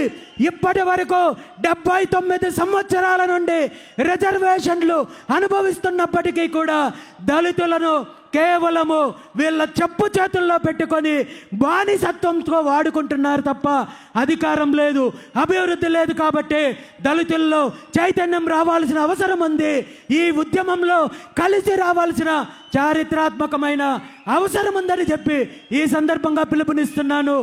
దాంతోపాటు ఈరోజు సమాజంలో ఎక్కువ శాతం ఉన్న సామాజిక వర్గాల్లో కాపు సామాజిక వర్గం ఒకటనే విషయం మనందరికీ తెలుసు. కానీ బీసీలను, దళితులను ఏ విధంగా ఈ దోపిడీ పార్టీలు ఉపయోగించుకుంటున్నారో కాపులను కూడా అదే రకంగా పదవులో లేదంటే మరొక రకంగానో చూపించి ఎరవేసి వంచే ప్రయత్నం చేస్తున్నారు తప్ప కాపులకు అభివృద్ధి లేదు, అదేవిధంగా అధికారం లేదు, నిధులు లేదనే విషయాన్ని గుర్తించాల్సిన అవసరము కాపు సామాజిక వర్గానికి ఉంది. కాపు కొదమ సింహం వంగవీటి రవణ నిజంగా ఈరోజు బ్రతికే ఉన్నింటే, వంగవీటి రంగా గారు బ్రతికే ఉన్నింటే ఈరోజు ఈ దోపిడీ పార్టీలను బంగాళాఖాతంలో కడపడానికి తను జెండా ఎత్తి చెయ్యెత్తి ముందుకొచ్చిండేవాడని చెప్పి ఈ సందర్భంగా కాపు జాతి గుర్తించాల్సిన అవసరం ఉంది. దురదృష్టం ఏంటంటే అలాంటి మహనీయుణ్ణి నిర్దాక్షిణ్యంగా హత్య చేసిన ఈ దోపిడీ పార్టీలకు ఈరోజు మద్దతు ఇవ్వాల్సిన దుస్థితి కాపులకు వచ్చిందంటే కాపు సామాజిక వర్గం ఒక్కసారి కళ్ళు తెరవాల్సిన అవసరం ఉంది. మనకు కావాల్సింది బానిసత్వమా, అధికారమా అనేది తేల్చుకోవాల్సిన అవసరము కాపు సమాజానికి ఉందనే విషయాన్ని ఈ సందర్భంగా తెలియజేస్తూ, నిజంగా వంగవీటి రంగన్న ఆశయాలను కొనసాగించాలనుకుంటే మీరు ముందుకు రండి. ఈ దోపిడీ పార్టీలతో యుద్ధం చేద్దాము. వీళ్ళ యొక్క దోపిడీని, వీళ్ళ అరాచకాన్ని తరిమి కొడదాము. దానికి కలిసి పని చేయడానికి నేను సిద్ధంగా ఉన్నాను. మీరు సిద్ధమైతే ముందుకు రండి. నేను ముందుండి ఈ ఉద్యమాన్ని నడిపిస్తానని చెప్పి ఈ సందర్భంగా తెలియజేస్తున్నాను. ఉమ్మడి ఆంధ్రప్రదేశ్ రాష్ట్రం ఏర్పడడానికి ప్రధాన కారణమైన పొట్టి శ్రీరాములు గారి సామాజిక వర్గం, వైశ్య సామాజిక వర్గం ఈరోజు రాజకీయంగా ఏ స్థితిలో ఉంది? ఉత్తర భారతదేశంలో రాజకీయాలను శాసిస్తున్న బ్రాహ్మణ సామాజిక వర్గం ఈ రాష్ట్రంలో రాజకీయంగా, ఆర్థికంగా ఏ పరిస్థితి ఉంది? ప్రతి ఒక్క సామాజిక వర్గము ఆలోచించాల్సిన అవసరము వచ్చింది. ఖచ్చితంగా ఈ దోపిడీ పార్టీల యొక్క పరిపాలన, అరాచకము భవిష్యత్తులో కొనసాగితే ఈ రాష్ట్రంలో మనకు మిగిలేది చిల్లి గవ్వ కూడా ఉండదు, బిచ్చమెత్తుకునే పరిస్థితి కూడా ఉండదు. మన భూములు అమ్ముతున్నారు, మన భూములు దోపిడీ చేస్తున్నారు, వనరులు దోపిడీ చేస్తున్నారు, ఇసుక దోపిడీ చేస్తున్నారు, శాండ్ దోపిడీ చేస్తున్నారు, అదేవిధంగా మైన్స్ దోపిడీ చేస్తున్నారు, మినరల్స్ దోపిడీ చేస్తున్నారు. పూర్తిగా రాష్ట్రాన్ని దోచేసి మన పిల్లలకు, భవిష్యత్తు తరాలకి వీళ్ళు చిప్పని అందించడానికి సిద్ధంగా ఉన్నారు, కుట్ర పన్నారు. కాబట్టి ఈరోజు ఈ రాష్ట్రంలో ఉన్న అన్ని సామాజిక వర్గాలు ఆలోచించి ముందడుగు వేయాల్సిన అవసరం ఉంది. 2 తెలుగు రాష్ట్రాల్లో రాజకీయ మార్పు రావాల్సిన అవసరం ఉంది. బహుజనులకు ఒక పక్క మన డిమాండ్లు, మన హక్కుల కోసం పోరాటం చేస్తూనే మరో పక్క అధికారం దిశగా అడుగులు ముందుకు వేయాల్సిన అవసరం ఉంది. దానికి నాయకత్వం వహించడానికి బీసీవై పార్టీ సిద్ధంగా ఉంది. వీళ్ళు ఎన్ని ఇబ్బందులు పెట్టినా, ఎన్ని ఆటంకాలు సృష్టించినా, ఎన్ని కేసులు పెట్టినా, ఎన్ని వేధింపులు పెట్టినా నా ప్రయాణం నా కంఠంలో ఊపిరున్నంత వరకు కొనసాగుతుంది తప్ప వీళ్ళ చిల్లర చేష్టలకు ఎక్కడ భయపడే పరిస్థితి లేదని ఈ సందర్భంగా మీ అందరికీ తెలియజేస్తూ, ఈ ప్రయాణంలో ఈ ఉద్యమానికి నాంది పలుకుతూ మొట్టమొదటిసారిగా ఈరోజు ఈ బీసీ సింహగర్జన ద్వారా ప్రభుత్వానికి మనము మన హక్కులు, మన న్యాయపరమైన డిమాండ్లు సాధించడం కోసము 5 ముఖ్యమైన డిమాండ్లతో ఈరోజు బీసీ సింహగర్జన కార్యక్రమం ద్వారా మనం ఈ ఉద్యమానికి నాంది పలుకుతున్నామనే విషయాన్ని ఈ సందర్భంగా మీ అందరికీ తెలియజేస్తున్నాను. మీ అందరికీ తెలుసు, బీసీ సింహగర్జన యొక్క ఎజెండా 5 ప్రధాన డిమాండ్లు అనే విషయం మీకు తెలుసు. అందులో మొట్టమొదటిది, ఈ రాష్ట్రంలో బీసీలకు రక్షణ చట్టం కల్పించాలి. ఎందుకు రక్షణ చట్టం కల్పించాలి? నిజంగా బీసీలకు రక్షణ చట్టం కల్పించాల్సిన ఆవశ్యకత ఈ రాష్ట్రంలో ఉందా లేదా అనే విషయము నాకంటే, మీకంటే, మనందరికంటే, బహుజనులందరికంటే, బీసీలందరికంటే ప్రస్తుత ముఖ్యమంత్రి చంద్రబాబు నాయుడు గారికి బాగా తెలుసు. ఎందుకంటే తను ప్రతిపక్షంలో ఉన్నప్పుడు ఆనాటి ప్రభుత్వం, జగన్మోహన్ రెడ్డి గారి ప్రభుత్వ హయాంలో బీసీల పైన దాడులు జరుగుతున్నాయి, హత్యలు జరుగుతున్నాయి, బీసీలను వేధిస్తున్నారు అని చెప్పి నేను అధికారంలోకి వస్తే 100 రోజుల్లో బీసీలకు రక్షణ చట్టాన్ని అమలు చేస్తానని చెప్పి ఊరు వాడ బహిరంగ సభల్లో, పాదయాత్రల్లో ముఖ్యమంత్రి చంద్రబాబు నాయుడు గారు, వాళ్ళ పుత్రరత్నం నారా లోకేష్ గారు, వాళ్ళ పార్టీ మేనిఫెస్టో, వాళ్ళ కార్యకర్తలు దండోరా వేసే కార్యక్రమం చేశారు. మరి ఈరోజు అధికారంలోకి వచ్చి 20 నెలలు కావస్తోంది. ఈ 20 నెలల కాలంలో బీసీల పైన, బీసీ నాయకుల పైన, బీసీ మహిళల పైన, బీసీ ఉద్యోగస్తుల పైన అనేక రకాల దాడులు జరిగాయి, అరాచకాలు జరిగాయి, హత్యలు జరిగాయి. ఇదే అధికార తెలుగుదేశం పార్టీకి సంబంధించిన బీసీ కార్యకర్తల్ని నిర్దాక్షిణ్యంగా హత్య చేసినప్పటికీ కూడా ఈ రోజు వరకు ముఖ్యమంత్రి కానీ, లోకేష్ కానీ, అధికారంలో ఉన్న పార్టీ కానీ ఏ ఒక్కరూ రక్షణ చట్టం గురించి కనీసం నోరిప్పే పరిస్థితి లేదు.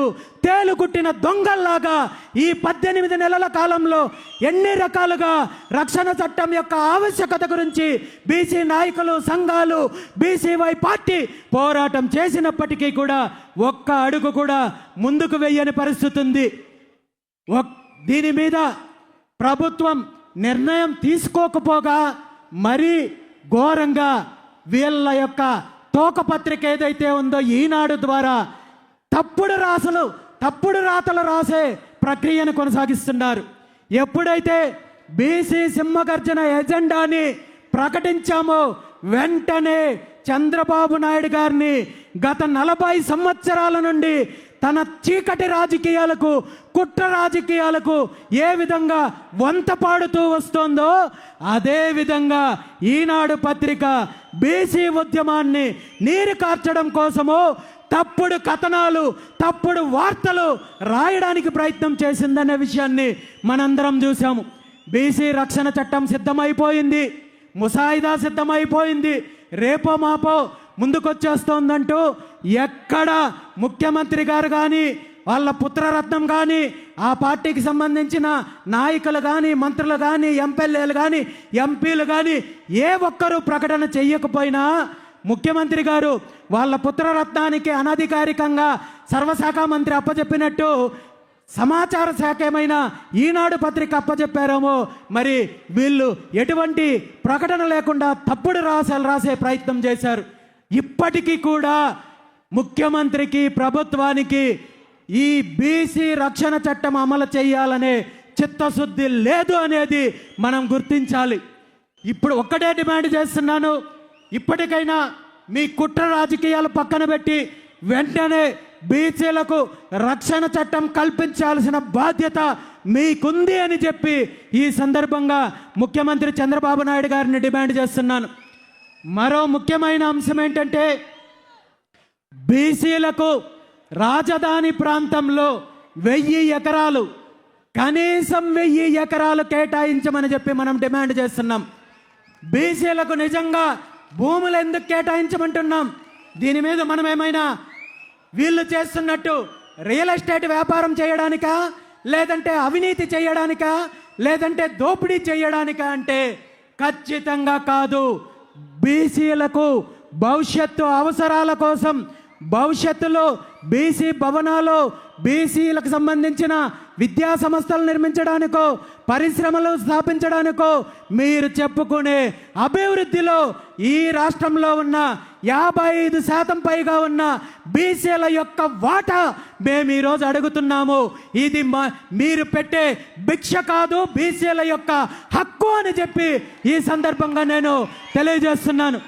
ఎందుకంటే ఉమ్మడి ఆంధ్రప్రదేశ్ రాష్ట్రం ఏర్పడినప్పుడు హైదరాబాదు ప్రాంతంలో వేలాది ఎకరాలు అభివృద్ధి పేరు చెప్పి, ఫిలిం సిటీల పేర్లు చెప్పి, ఇన్ఫ్రాస్ట్రక్చర్ పేరు చెప్పి, రియల్ ఎస్టేట్ పేరు చెప్పి, హోటల్స్ పేరు చెప్పి వీళ్లకు, వీళ్ళ సామాజిక వర్గాలకి, వీళ్ళ బినామీలకు, వీళ్ళ చెంచాలకు 1000 ఎకరాలు అప్పనంగా కట్టబెట్టే ప్రయత్నం జరిగింది. తెలుగుదేశం పార్టీ ప్రభుత్వం కానీ, అప్పుడు అధికారంలో ఉన్న కాంగ్రెస్ పార్టీ ప్రభుత్వం కానీ ఈ 1000 ఎకరాల భూపందారంలో ఉమ్మడి ఆంధ్రప్రదేశ్కి సంబంధించి హైదరాబాదులో బీసీల వాటా ఏమైనా ఉంది అంటే భూతద్దం వేసి వెతికిన ఈరోజు బీసీలకు సంబంధించి 1 సెంటు కేటాయింపు జరగలేదు. బీసీలకు సంబంధించిన ఎలాంటి కార్యక్రమం చేయాలన్నా ఈరోజు హైదరాబాదులో ప్రైవేటు హోటల్స్లోనో మరో ప్రాంతంలోనో మరొకరు దయతలిస్తేనో అక్కడ నిర్వహించుకోవాల్సిన దుస్థితి ఉంది. కాబట్టి అలాంటి దుస్థితి ఈరోజు ఆంధ్రప్రదేశ్ రాష్ట్ర రాజధానిలో మనకు రాకూడదు, మన పిల్లలకు రాకూడదు. అదే పరిస్థితి కొనసాగితే ఆంధ్రప్రదేశ్ రాష్ట్ర రాజధానిలోకి మనం వెళ్ళాలంటే టోల్ ఛార్జెస్ పే చేసి, టోల్ గేట్ ఫీజు కట్టి మనము లోపలికి వెళ్ళే దుస్థితి వస్తుంది. కాబట్టి మనం మేల్కోవాల్సిన అవసరం ఉంది, మన వాటా తేల్చుకోవాల్సిన అవసరం ఉంది.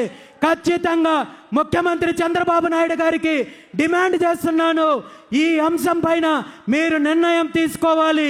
బీసీలకు మీరు ఇప్పటి వరకు సేకరించిన 33,000 ఎకరాలు రెండో విడతలో సేకరిస్తున్నానంటున్నారు, మూడో విడత అంటున్నారు. సుమారు 75 నుండి 80,000 ఎకరాలు సేకరించేది మీ కుటుంబం కోసమో, మీ బినామీల కోసమో, మీ అవినీతి కోసమో మరొకటో కాదు. ఈ రాష్ట్ర ప్రజలకు సంబంధించింది. రాజధాని అంటే మీకో మీ సామాజిక వర్గానికో సంబంధించిన అంశం కాదు అనే విషయాన్ని ముఖ్యమంత్రి చంద్రబాబు నాయుడు గారు గుర్తించాలి. బీసీల యొక్క వాటా తేల్చాలి, బీసీలకు 1000 ఎకరాలు కనీసం కేటాయింపు చేయాలి అని చెప్పి సందర్భంగా డిమాండ్ చేస్తున్నాను. ఈరోజు మిగిలిన సామాజిక వర్గాలందరినీ కూడా కోరుకుంటున్నాను, మీరందరూ కూడా ముందుకు రండి. కాపుల ముందుకు రండి, దళితుల ముందుకు రండి, మిగిలిన సామాజిక వర్గాలకు ముందుకు రండి. మీ యొక్క వాటా ఏంటో రాజధాని ప్రాంతంలో తేల్చుకోండి. ఇప్పుడు తేల్చుకోనట్టయితే భవిష్యత్తులో మన పిల్లలకు అంధకారం తప్ప మరొకటి ఏమీ ఉండదు అని చెప్పి ఈ సందర్భంగా బీసీలతో పాటు మిగిలిన అందరినీ కూడా పిలుపునిస్తున్నాను. మీరు పోరాటం చేయడానికి నిద్దపడితే మీ పోరాటానికి బీసీవై పార్టీ మద్దతు ఉంటుంది, నా మద్దతు ఉంటుంది. అందరం ముందుకు రండి, కలిసి పోరాటం చేద్దాం, మన హక్కులను సాధించుకుందామని చెప్పి ఈ సందర్భంగా ప్రతి ఒక్కరిని కూడా పిలుపునిస్తున్నాను. మరో ప్రధాన డిమాండ్, గత దశాబ్దాల కాలం నుండి పార్టీలు బీసీలకు హామీ ఇచ్చి వంచి మోసం చేసే కార్యక్రమం ఏదైతే ఉందో అది బీసీల యొక్క ఈ రాష్ట్రంలో సమగ్ర కులగణన చేపట్టాలి. మా జనాభా ఎంత ఉందో తేల్చాల్సిన అవసరం ఉంది. దాని ప్రకారము మాకు రిజర్వేషన్లు కల్పించాల్సిన అవసరం ఉంది. 1983లో తెలుగుదేశం పార్టీ స్థాపించినప్పుడు ఇచ్చిన ప్రధాన హామీల్లో బీసీలకు 44% విద్యా ఉద్యోగాలు, చట్టసభల్లో రిజర్వేషన్లు కల్పిస్తామని చెప్పి ఏ హామీ అయితే ఇచ్చారో ఆ హామీని మీరు అధికారం అనుభవించిన ఈ 23 సంవత్సరాల్లో ఒక్కసారి కూడా అమలు చేయాలనే ఆలోచన రాలేదు. కాబట్టి ఇప్పటికైనా ముఖ్యమంత్రి గారు నిద్రలో నుండి మేల్కోవాలి, బీసీలకు ఇచ్చిన హామీలను నెరవేర్చాలి. మీరు మళ్ళీ దీని మీద కూడా చేస్తున్న తప్పుడు ప్రచారము 34% ఇస్తాము, దీనికి కమిషన్ ఏర్పాటు చేస్తాం, మరొకటి చేస్తామంటే తప్పుదారి పట్టించే ప్రయత్నం ఉంది. దీన్ని ఈ రాష్ట్ర బీసీలు ఒప్పుకునే సమస్య లేదని ఈ సందర్భంగా మీకు తెలియజేస్తూ వెంటనే కులగణన చేపట్టాలి. దాని ప్రకారము కనీసం 44% రిజర్వేషన్లు అమలు చేయాలి. మీరు 44% రిజర్వేషన్లు అమలు చేసిన తర్వాతే స్థానిక సంస్థల ఎన్నికలకు వెళ్ళాలి. అలా కాదని మీరు ముందుకెళ్ళాలంటే ఈ రాష్ట్రంలో బీసీ ఉద్యమము తీవ్ర రూపం ఉంటుందని చెప్పి ఈ సందర్భంగా మిమ్మల్ని హెచ్చరిస్తున్నాను. మరో ముఖ్యమైన అంశము, ఈరోజు గతంలో అధికారంలో ఉన్న జగన్మోహన్ రెడ్డి గారు కానీ తెలుగుదేశం పార్టీ ప్రభుత్వంలో కానీ బీసీల యొక్క సామాజిక వర్గాల కోసము కార్పొరేషన్లో నియమిస్తున్నాము, చైర్మన్లు నియమిస్తున్నాము, పాలక మండలి నియమిస్తున్నామని చెప్పి గొప్పలు చెప్పుకునే వీళ్ళు నిధుల విషయంలో మళ్ళీ బీసీలను మోసం చేస్తున్నారు. మీ పార్టీకి చెందిన నాయకుడికో కార్యకర్తకో పదవినిస్తే ఆ పదవి వల్ల బీసీ కులాలకు, బీసీ సామాజిక వర్గాలకు ఎటువంటి న్యాయం జరగదు. ఇది నిధులు కేటాయించినప్పుడే జరుగుతుంది. కాబట్టి వెంటనే బీసీ సామాజిక వర్గాలకు చెందిన కార్పొరేషన్లకు నిధులు కేటాయించాలని చెప్పి ఈ సందర్భంగా ముఖ్యమంత్రి చంద్రబాబు నాయుడు గారిని డిమాండ్ చేస్తున్నాను. ఈ 5 ప్రధాన డిమాండ్లను, న్యాయమైన డిమాండ్లను నెరవేర్చాల్సిన బాధ్యత ప్రభుత్వానికి ఉంది, ముఖ్యమంత్రికి ఉంది. ఈరోజు అలా కాదని మీరు మళ్ళీ వంచే ప్రయత్నం చేసిన, కాలయాపన చేయాలనే ప్రయత్నం చేసిన ఈ రాష్ట్రంలో జరిగే బీసీ ఉద్యమానికి, జరిగే నష్టానికి మీరు బాధ్యత వహించాల్సి ఉంటుందని చెప్పి ఈ సందర్భంగా ముఖ్యమంత్రి గారిని హెచ్చరిస్తున్నాను. గతంలో అనేక సందర్భాల్లో, అనేక అంశాల్లో, అనేక ఉద్యమాల్లో మీరు బీసీ ఉద్యమాన్ని నీరుగార్చే ప్రయత్నం చేశారు. ఏదో ఒక రకంగా వంచించో, భయపెట్టించో, పదవులు తాయిలాలుగా చూపించో ఉద్యమాన్ని అణచివేసే ప్రయత్నం చేశారు. కానీ ఈరోజు అలాంటి పరిస్థితి లేదు అనే విషయాన్ని మీకు ఈ సందర్భంగా తెలియజేస్తున్నాను. ఈ సందర్భంగా మీ అందరికీ ఒక ముఖ్యమైన విషయం చెప్పదలుచుకున్నాను. అదేంటంటే తెలుగుదేశం పార్టీ గతంలో జరిగిన అనేక బీసీ ఉద్యమాల్ని ఏ విధంగా అణచివేయాలనుకుంటున్నారో అదే విధంగా ఈరోజు బీసీవై పార్టీ ఆధ్వర్యంలో జరుగుతున్న ఈ ఉద్యమాన్ని కూడా అణచివేయడానికి అనేక కుట్రలు, అనేక కుతంత్రాలు చేయడానికి ప్రయత్నం చేశారనే విషయాన్ని ఈ సందర్భంగా మీ అందరికీ తెలియజేస్తున్నాను. సాక్షాత్తు క్యాబినెట్లో ఉన్న ఒక మంత్రి, ఒక బీసీ మంత్రి, ఒక బీసీ బిడ్డ నాకు నేరుగా ఫోన్ చేసి ఒక్క విషయం చెప్పారు. మా నాయకుడు మా చిన్నబాబు మా ముఖ్యమంత్రి గారి పుత్రరత్నము మీతో మాట్లాడాలనుకుంటున్నాడు. అది ఢిల్లీలోనో మరో ప్రాంతంలోనో ఒక్కసారి కలవాలనుకుంటున్నాడు అంటూ నాకు రాయబారం తీసుకొచ్చి వచ్చాడు. ఈ విషయాన్ని నేను మీకు ఎందుకు చెప్తున్నానంటే వ్యక్తిగతంగా జరిగే సంభాషణలను బహిరంగంగా వెల్లడించడము పద్ధతి కాదు అని నాకు తెలిసినప్పటికీ నా మీద ఇలాంటి కుట్రలు మళ్ళీ భవిష్యత్తులో ఏ నాయకుడు చెయ్యకూడదనే ఈ సందర్భంగా నేను బహిరంగంగా తెలియజేస్తున్నాను. ఈ మంత్రి గారికి నేను ఒక్కటే చెప్పాను, నిజంగా మీ ముఖ్యమంత్రి గారి పుత్రరత్నానికి నాతో కలవాలంటే నా డిమాండ్లతో నేను ముందుకొస్తాను. నేరుగా అతని దగ్గరికే వస్తాను, బహిరంగంగా నేను వస్తాను. ఈ డిమాండ్లను నెరవేర్చమని చెప్పండి, నేను కలవడానికి సిద్ధంగా ఉన్నాను. అంతే తప్ప మీలాంటి చీకటి రాజకీయాలు, ఇలాంటి చిల్లర రాజకీయాలు నాతో చెయ్యొద్దని చెప్పి ఈ సందర్భంగా తెలియజేశాను. ఆయన నన్ను మరో రకంగా బెదిరించే ప్రయత్నం కూడా చేశారు. మా నాయకుడు, మా ముఖ్యమంత్రి తన 40 ఏళ్ల రాజకీయ జీవితంలో ఇలాంటి ఉద్యమాలు, ఇలాంటి నాయకులను, ఇలాంటి డిమాండ్లను ఎన్నో చూసింటారు. ఆయన ఏ విధంగా వాటిని అనగదొక్కాడో, ఏ విధంగా తొక్కి పెట్టాడో మీకు తెలియంది కాదు, మీరు ఇబ్బంది పడతారు, గుర్తించుకోండి అని చెప్పి నన్ను హెచ్చరించే ప్రయత్నం చేస్తే నేను ఒక్కటే చెప్పాను, మీ ముఖ్యమంత్రికి తన 40 ఏళ్ల జీవితంలో ఎంతోమంది నాయకుల్ని, ఉద్యమాలని చూశారేమో, కానీ ఈ 40 ఏళ్ల జీవితంలో రామచంద్ర యాదవ్ లాంటి వాడు తగిలింటాడు. నాలాంటి వాడు తగిలింటే కథ ఎంత దూరం వచ్చేది కాదు. ఎప్పుడు మీ దోపిడీకి, మీ అరాచకానికి అంతం పలికి బీసీలకు రాజ్యాధికారం అందించిండేవని చెప్పి ఈ సందర్భంగా తెలియజేయడం జరిగింది. తొక్కడానికో మరొకటి చేయడానికో ఈరోజు నేను కాళ్ళకు చెప్పులు వేసుకునే అలవాట్లేదు కాబట్టి నేను చెప్పులు పంపించలేను, లేదంటే నేను మీకు చెప్పులు పంపించుంటాను, వాటిని తొక్కుకోమని చెప్పి చేయమను. ఈరోజు ఒక్కటే చెప్తున్నాను, కేవలము ఈ 5 డిమాండ్లతో ఏదో ఒక బహిరంగ సభ పెట్టడము, రేపొద్దున్నే మళ్ళీ మన కార్యక్రమాలు మనం చేసుకుంటాము, మళ్ళీ డైవర్షన్ చేస్తాము, మళ్ళీ మా రాజకీయాలు మేము చేస్తామని మీరు అనుకున్నట్టయితే అది మీ పొరపాటు. ఈరోజు ఈ ఉద్యమానికి కేవలం ఇది ఆరంభం మాత్రమే. ముఖ్యమంత్రి గారికి ఒక్కటే చెప్తున్నాను, నేను అన్నింటికీ సిద్ధపడే ఈ ఉద్యమాన్ని మొదలు పెట్టాను.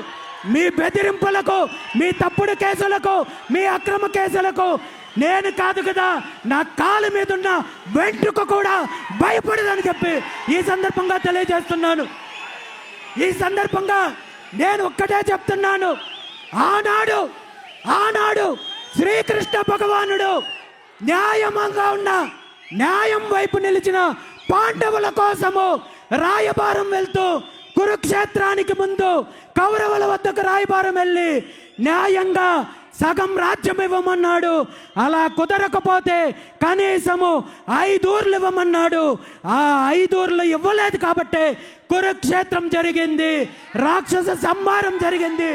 ఈరోజు నేను ఒక్కటే చెప్తున్నాను, ఈ రాష్ట్రానికి సంబంధించిన 5 న్యాయమైన డిమాండ్లను నెరవేర్చినట్టయితే ముఖ్యమంత్రి చంద్రబాబు నాయుడు గారు బీసీ ఉద్యమం యొక్క తీవ్రతను రుచి చూడాల్సి వస్తుంది. దీనికి మీరు బాధ్యత వహించాల్సి వస్తుంది.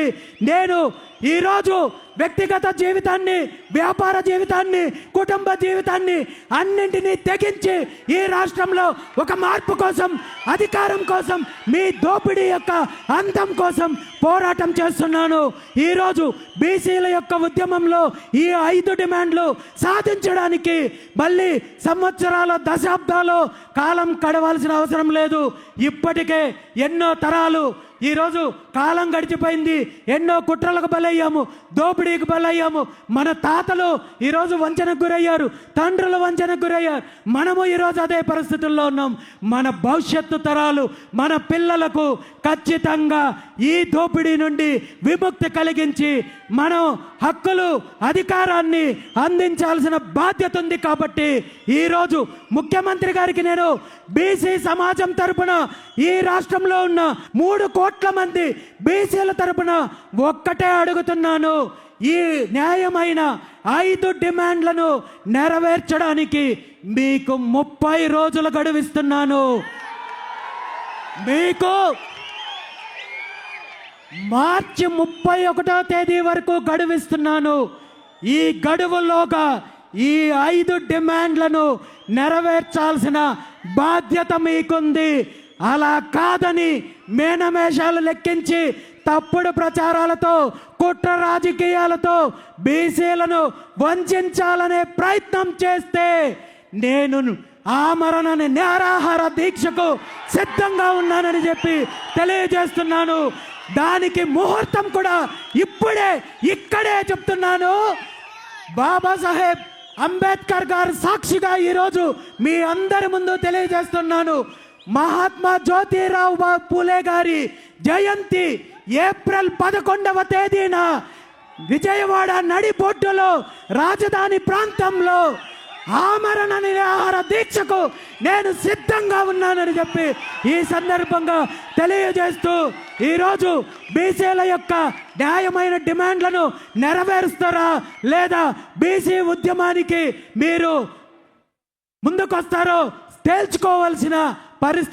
తేల్చుకోవాల్సింది ముఖ్యమంత్రి చంద్రబాబు నాయుడు గారని ఈ సందర్భంగా తెలియజేస్తూ, ఇప్పటికైనా మీ కుట్ర రాజకీయాలని పక్కన పెట్టి ఈ 5 డిమాండ్ల విషయంలో స్పష్టంగా ముందుకు రావాలని చెప్పి ముఖ్యమంత్రి గారిని డిమాండ్ చేస్తూ, భవిష్యత్తులో ఈ రాష్ట్రంలో ఉన్న అన్ని సామాజిక వర్గాలను కలుపుకుంటూ ఏకం చేసి ఐక్యత తీసుకొని వచ్చి మన ఆత్మగౌరవం కోసం, అధికారం కోసం బీసీవై పార్టీ ఎలాంటి పోరాటానికైనా సిద్ధంగా ఉందని చెప్పి ఈ సందర్భంగా తెలియజేస్తూ, ఈరోజు జరుగుతున్న కార్యక్రమానికి సహకరించిన ప్రతి ఒక్కరికి, ప్రత్యక్షంగా పరోక్షంగా సహకరించిన ప్రతి ఒక్కరికి ధన్యవాదాలు తెలియజేస్తూ, ఈ కార్యక్రమం కోసము అహర్నిశలు కష్టపడిన బీసీవై కుటుంబ సభ్యులు, బీసీ నాయకులు, బీసీ వాదానికి మద్దతు ఇచ్చే ప్రతి ఒక్కరికి కూడా ధన్యవాదాలు తెలియజేస్తూ, ఇది అంతం కాదు, ఆరంభం మాత్రమే.